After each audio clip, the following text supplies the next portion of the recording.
Bueno, es hora de hackear. ¿Qué importancia tuvo Marconi en el desarrollo de las comunicaciones por radio y cómo influyó? Porque es muy curioso. Bueno, comenta la historia y luego comento yo el chascarrillo. Pues sí, a ver, la historia, Marconi empezó a experimentar en el siglo XIX, a finales del siglo XIX, con radio. Bueno, sabéis que se lo disputaba, luego el tema de la radio es súper disputado, ¿no? Hubo una persona de Rusia que también Popov, que quería, tal, Tesla, bueno, hubo un montón de rivalidades en este aspecto, pero lo cierto es que se asume que Marconi pues, fue un pionero, obviamente, en esto, y empezó a experimentar con la radio, pues eso, para transmitir a distancias significativas, patentó el sistema más o menos en 1895-96, no me acuerdo ahora bien, y la primera transmisión fue en 1901, que fue quizá la primera demostración de gran alcance, ¿no? Entonces fundó una empresa de telegrafía sin hilos y luego pues empezó a meterse mucho en la parte de telegrafía sin hilos, de Morse, etcétera, y en 1909 ya le dieron el premio Nobel. Entonces él hacía unas demostraciones muy, pues muy con la creen de la sociedad londinense de aquella época, a principios del siglo XX, en 1903, por ejemplo, ante la Royal Institution de Londres, pues para hacer lo que hoy diríamos una demo, ¿no? Una demo de,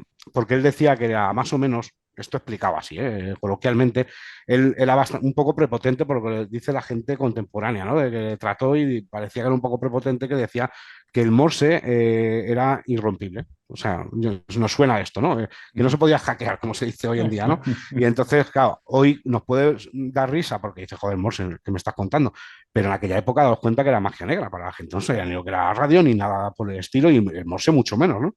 Entonces él tenía cierto interés porque fundó una compañía, de hecho, de telegrafía sin hilo. Daros cuenta que la Armada inglesa en aquella época, para comunicar con los barcos, tenía que emplear cables submarinos. Entonces era costosísimo. Entonces, esto era una revolución, pero había una problemática, es que había también establecidas compañías de cable submarino que se iban a ir a la ruina. O sea, das cuenta que en ese momento, pues era como hoy Google, Amazon, o sea, eran grandes empresas que estaban a ese nivel tecnológico, pero que se la jugaban también a una carta, ¿no?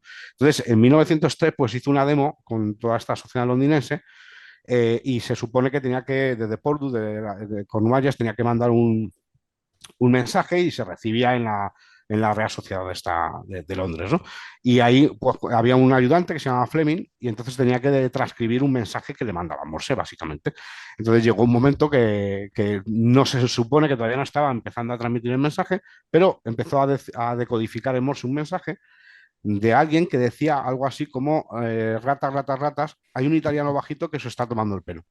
Mm. Entonces, obviamente, no era Marconi, que era italiano, evidentemente, y era algo que hoy llamaríamos un troll, ¿no? Era pues alguien, un señor que se llama Neville Maskelyne, que era un tío conocido porque su familia era una familia de ilusionistas, y el tío luego trabajó también en la Segunda Guerra Mundial, su familia, en tema de decorados fake y todo esto para hacer que había tanques y no había, tema de ilusionismo, era gente muy relacionada con la inteligencia de aquella época, y este era lo que podemos decir hoy un hacker, ¿no? Entonces el tío lo que hizo fue, pidió prestado a su tío una antena de cuadro, no sé qué, se puso en hombre en medio, hizo un man in the middle, se puso entre el barquito donde estaba Marconi y la Sociedad de Londres, y ahí se puso a transmitir con más potencia y le pisó. Y entonces mandó ese mensaje y fue un escándalo en el Reino Unido que os podéis, es como si ahora mismo hace, yo qué sé, pues Amazon una demo o Google una demo de un teléfono y apareces en la pantalla, ¿sabes? Pues es algo parecido, de ese calibre, ¿no?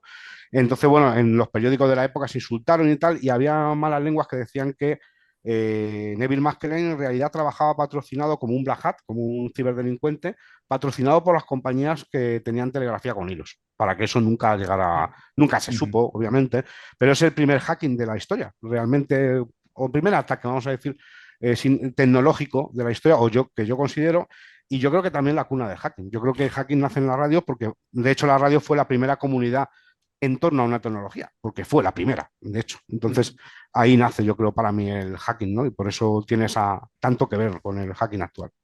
Sí.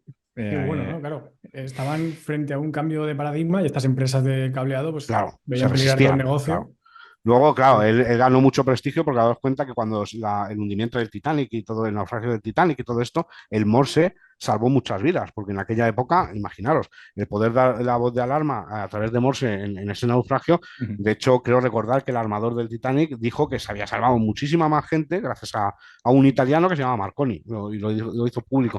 Entonces, en aquel momento, obviamente es como el descubrimiento prácticamente de Internet, vamos a decir así, La de su revolución, época. sí.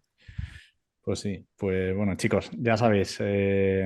Bueno, me gustaría ver cómo se marcó el triple este, porque claro, tú dices, más o menos me puedo poner aquí, pero ¿a qué distancia para hacer este man in the middle? ¿O tendría más potencia la antena? Es que, O ambas, o solo una. Me refiero que al claro, final entró antes que él, en aquel momento nadie estaba transmitiendo sí. y él se metió por medio y ya está. Dijo que utilizó una antena enorme que estaba bastante cerca de donde estaba Fleming Ujú. y bastante lejos estaba Marconi. Entonces, obviamente, le pisaría. No sé si le llegó a pisar o directamente transmitió antes que él. Entonces, a ver, lo bueno que tenía que la gente que estaba allí no sabía Morse. Ujú. Pero Fleming, que sí lo sabía, se quedó Claro, aterrorizado, claro, porque lo estaba decodificando de oído y claro. dijo, hostia, este no es mi colega, ¿sabes? O sea, aquí nos están jodiendo.